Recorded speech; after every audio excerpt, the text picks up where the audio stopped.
So let's talk about linear versus Poisson regression.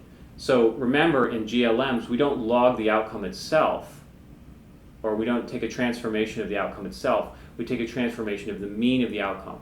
So in linear models, we have our outcome is the linear component plus the error, or we could just write that as the expected value of the outcome is the linear component.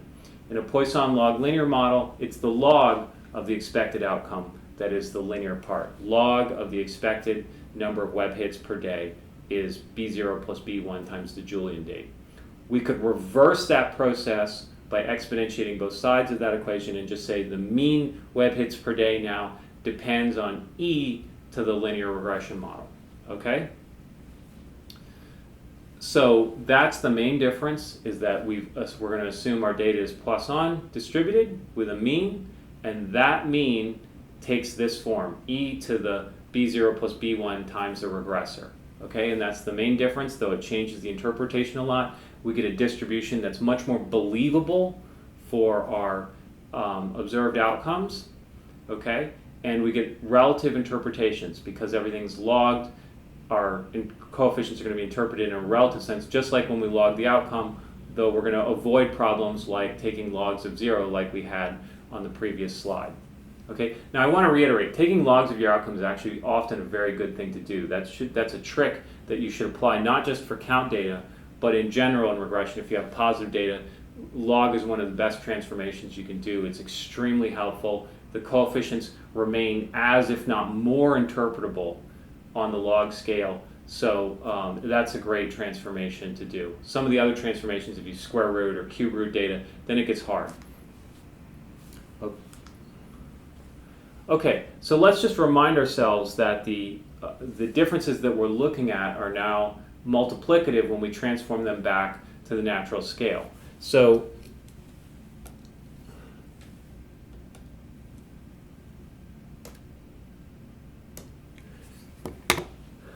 if we look at our model, it's the expected value of the outcome is e to the beta naught plus beta 1 times the Julian date. Well, by the properties of expected value, we can factor out beta naught and beta 1 times the Julian date.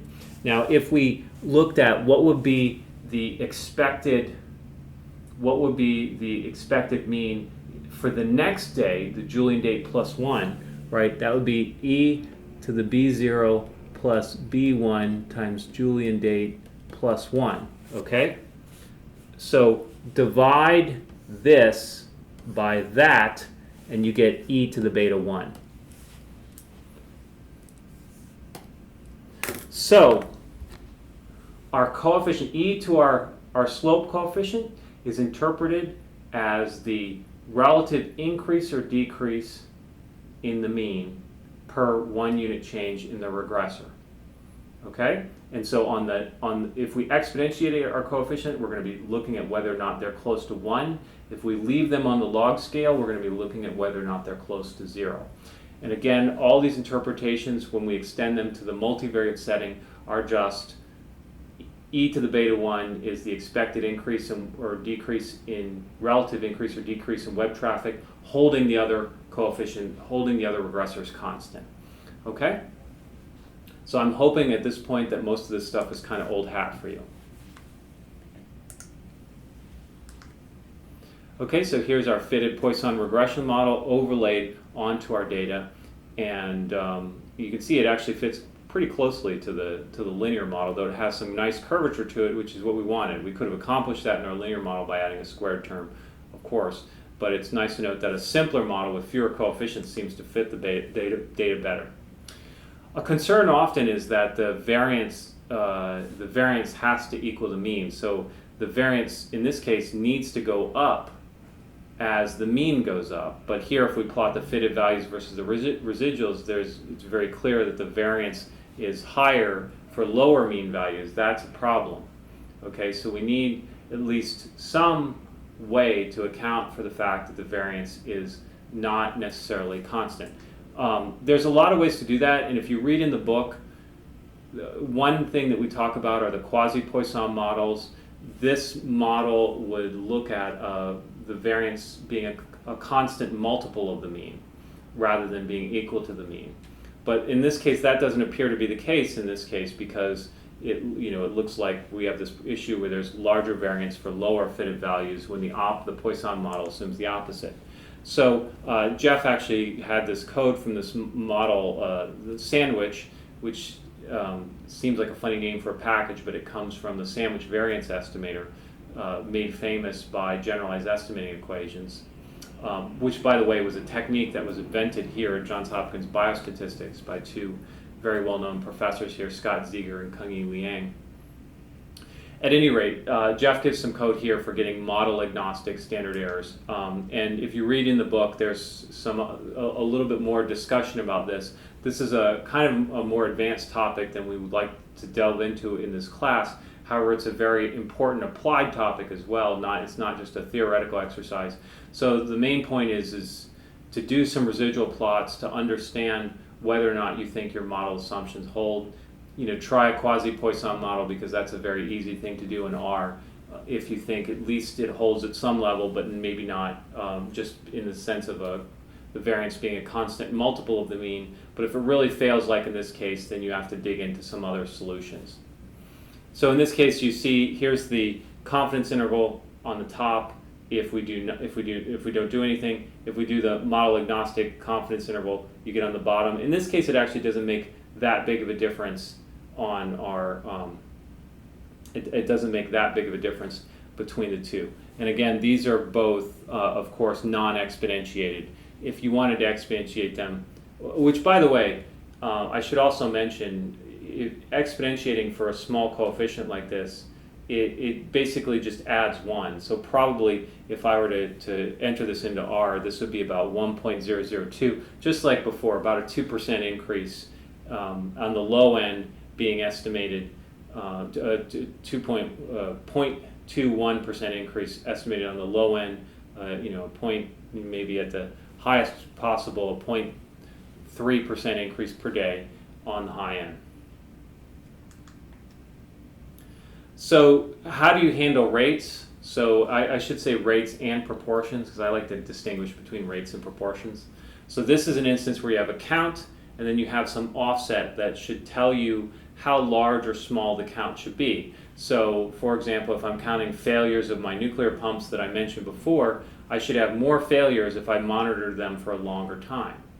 If I'm counting the number of flu cases, I should have more flu cases if I'm looking at a larger population, right? So I should have more flu cases in a bigger city than I would have in a smaller city. So in all these cases, if the counts that we're interested in have some term that we really want to interpret our count relative to that, whether it's a unit time, person time at risk, number of total sample size, then what we want to do, and it's quite simple how to do this in R.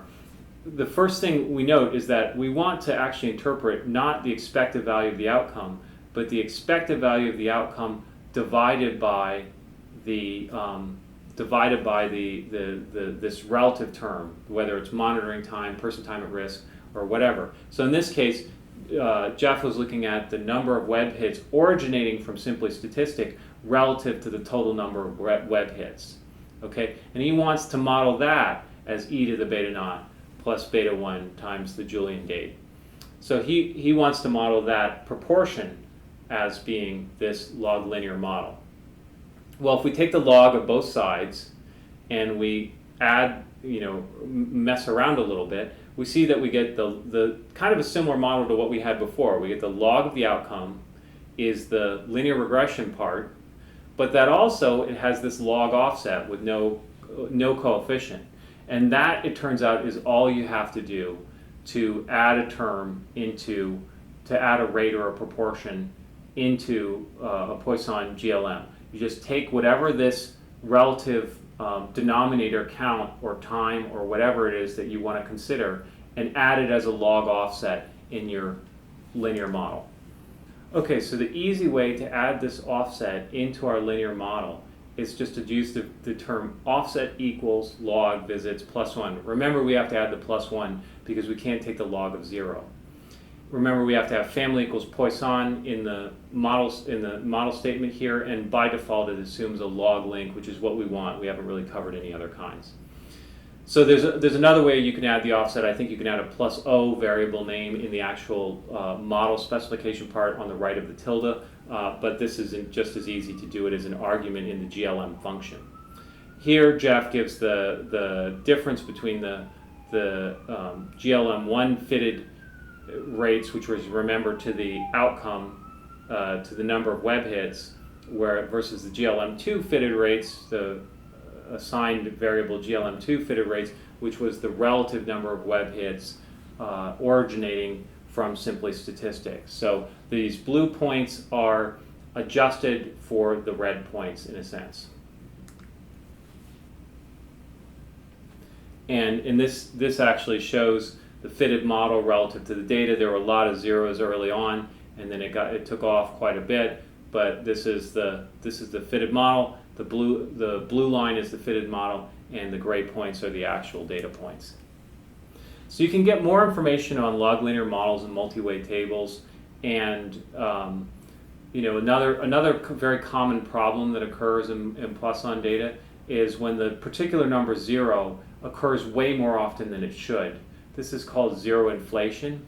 Then the Poisson model would allow it to if it wants to fit the other counts. And so this is called zero inflation. And so there's a lot of different ways to handle zero inflation in Poisson data, but you need to think about that. In this case, we might be concerned with handling all of those zeros early on, though there's a temporal component to the zero inflation in this case, which makes it even a little bit more challenging to model it well. But the Jeff gives a package here that actually helps assist with modeling zero inflation. So I hope you enjoyed the lecture. That's the end of the lecture on Poisson data. To get you started, I'm hoping you can use a lot of your skills from binary logistic regression analysis and your skills from linear regression and multivariate regression, and just apply them directly in our Poisson examples here. Next lecture is the final lecture of the series. It's kind of a fun little lecture with just some kind of a bonus content of a smattering of things you can do with linear models that I think are kind of cool. So look forward to seeing you next time, and thanks for taking the class.